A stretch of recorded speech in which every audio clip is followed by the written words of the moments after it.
Hey, welcome everyone to my channel. This is Shark. These are the Iowa State Cyclones from the C Nation College Football League, one of the leagues out there for Draft Day Sports College Football 23.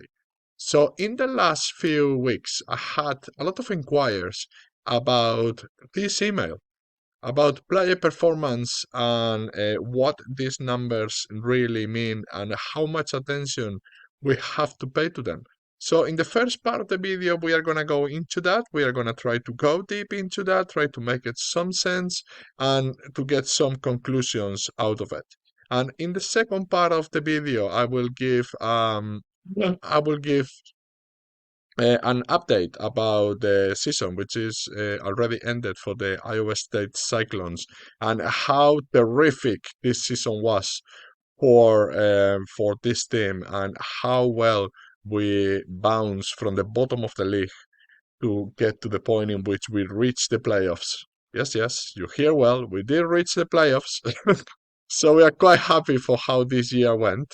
Um, Recruiting was a little bit all over the place, and we haven't been very successful this year so far. We have some late targets that we are going after for this last cycle before the national signing period. Okay, so okay, without any further ado, let's talk about player performance and what these numbers means and how we can use it in our advantage. So the Iowa State Cyclones arrived to the playoffs. We made the playoffs and we were absolutely destroyed. Well, not absolutely destroyed, we didn't do as bad against the Maryland Terrapin, which is far and beyond the best team in this league. Is just to give you an idea, they are at the level that Alabama and Georgia are in real life. So basically, no one can match them. So we have to bear in mind, first of all, that we did play Maryland and that they are the best team in the league. So the player performance that we are gonna see in here are not gonna be as good as if we were playing against one of the teams that we play in the Big 12 or one of the teams that are like further teams at the beginning of the year to make you look good and to see what works and what doesn't work. Okay, so we did see in this game that James Manning, one of our veteran wide receivers, he got 3 receptions, 46 yards, and 1 score in 61 snaps. He had 2 key plays. The value per snap was 1, and the overall grade was an A. Okay, it is pretty good, but as we can see, the overall grade is based in attitude, awareness, effort, and production. All right. So Cameron Johnson, yes, you read it right. 8 attempts, 38 yards. That's pretty solid. 22 snaps, 1 key play. Value for a snap, A2. Okay, so the overall grade again was an A, same than James Manning, and attitude A plus, awareness A plus, effort A plus, and production A. So, do we pay attention to what happened during one game? Well, that's up to you. It's gonna tell you what players are might be at the level of um of the game that is being played, or it might tell you players that, in this case, Joseph Conley, the quarterback, he only played eight snaps. He had 2 key plays, 1 of 3 for 24 yards and 1 score. And as you can see, there are no brilliant numbers, and he still have a value per snap of 4, which is gonna be the most interesting big to try. Okay, so I don't especially pay attention to one email that comes. What I do pay attention to is, as the season goes on, how the players are doing in comparison to other players in the same position. Okay, that will give you a better idea of the kind of players that you have, if you are playing the right players, and how you can make your starting roster a little bit better. So if we go to the depth chart screen, we have Joseph Conley, and we have to go to game logs, and this is gonna give us an overview of his season, how he did play overall, which is gonna be the season grade, how his attitude was, how his awareness was, the effort that he did put into the game, and the performance globally. All right. So the effort, I don't pay much attention into it. As you can see, the better they play, the more effort they have. So it's not like something that is going to tell you to whether the player is giving it all on the field or not.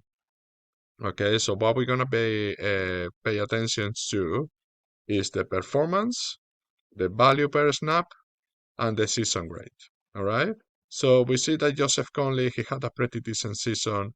He did complete 252 out of 396 yards for a 63.6%, 16 touchdowns and 12 interceptions, and a quarterback rating of 128.7, which is pretty solid.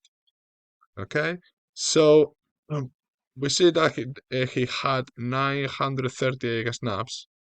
He had 49 key plays, and the value per snap is 1.71, which is, I can tell you already, this is pretty solid for a quarterback. And the season grade is a B+.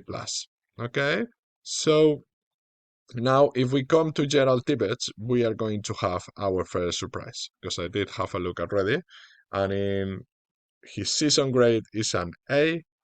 He did play only though 76 snaps, 4 key plays, and a value per snap of 1. Okay, so the value per snap is lower than Conley is, but his season grade is better than Conley is. All right, so snaps 76, that's not very significant. That's just one game worth of snaps. The thing is that that game was against Maryland in the playoffs. So Conley went down early, which obviously hampered our possibilities to go through to an already very difficult team. But Tibbetts is a two-star freshman, um, and he didn't do too bad against the all-powerful Maryland Terrapins. He almost completed 50% of his passes, 162 yards, 2 touchdowns, and 1 interception. So what I want to say is always bear in mind the value per snap in comparison to the snap that the player actually played. Okay, so if we go to the backfield, we see that Julian Landry is the starter. The season grade is a C+, even though he did play 673 snaps, which is a lot of snaps. Well done for this running back. He only had 21 plays though, but his value per snap is quite good. It's 2.23. And if we see, he did create 7 runs of 20 plus and 3 runs of 40 plus. And why this is significant?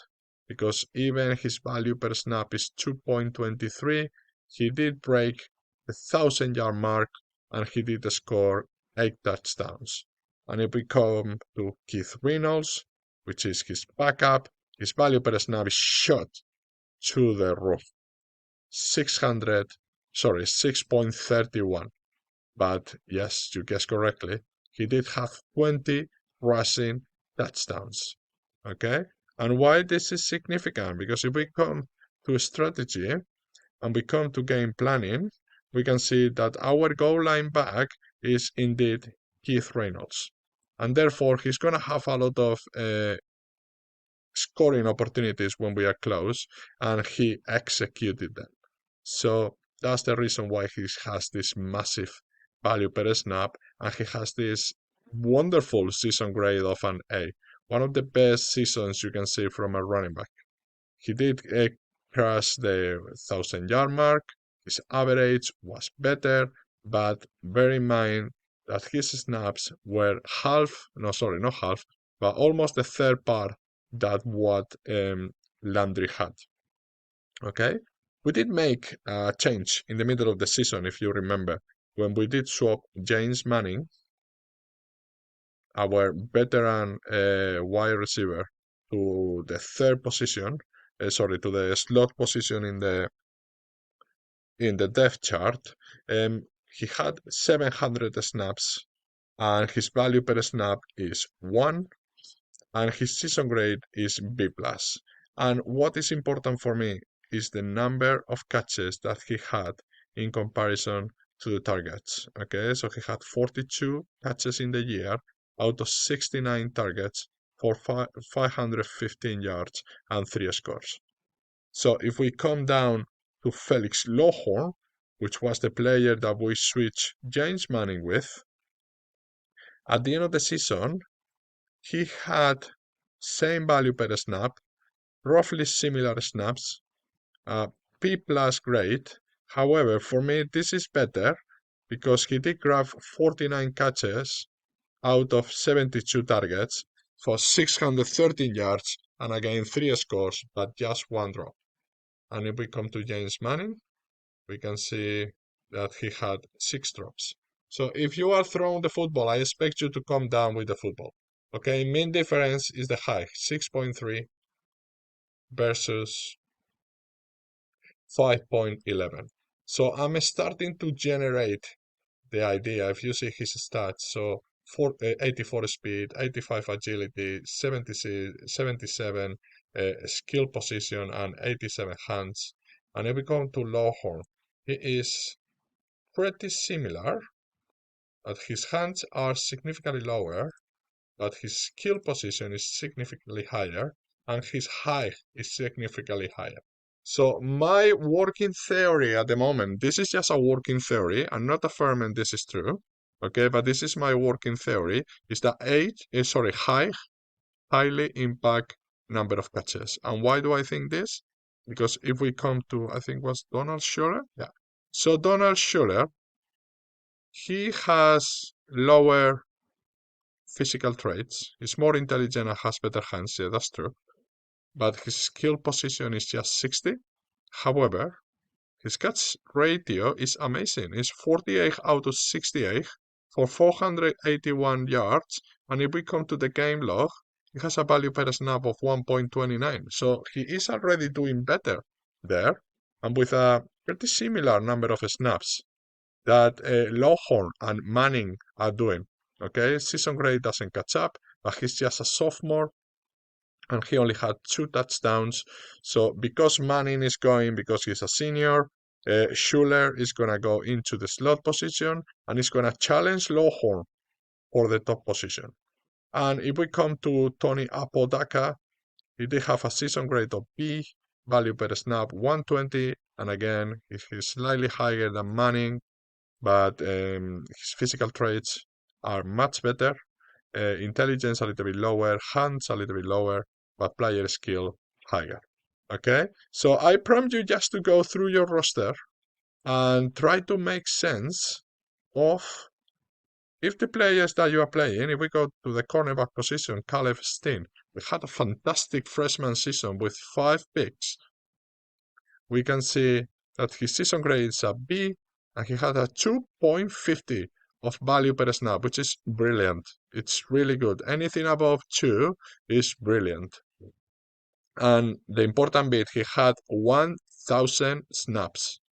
Okay, so just bear that in mind. Always the number of snaps in comparison to the value per play. And if we come to Robert Kellum, which is our second cornerback, he had 3 interceptions, 1 sack, and if we come here again, a B, 1,200 snaps, and value per snap of 1.20, not as good as Mr. Steen. Okay, and we're gonna go a little bit deeper into that. So he did allow roughly 55% of catches, while Robert Kellum allow roughly quite similar, maybe more 60 than 50. But he had 3 interceptions and Steen had 5 interceptions, so he might be the reason. 28 pass defended and 2 defensive touchdowns, while Kellum, he did have 22 pass defended and then no defensive touchdowns, so that might be the best reason. Okay, so we are not going to have time to give because with this new software that we have to record the videos, it does only let us do 15 minutes videos without paying, and I'm not gonna pay at the moment. So yeah, I'm gonna split this video in 2, and I will talk about the Iowa State Cyclone season in the next video. And remember, this weekend I'm planning to do a video about RPO and how to use that offense. So stay tuned.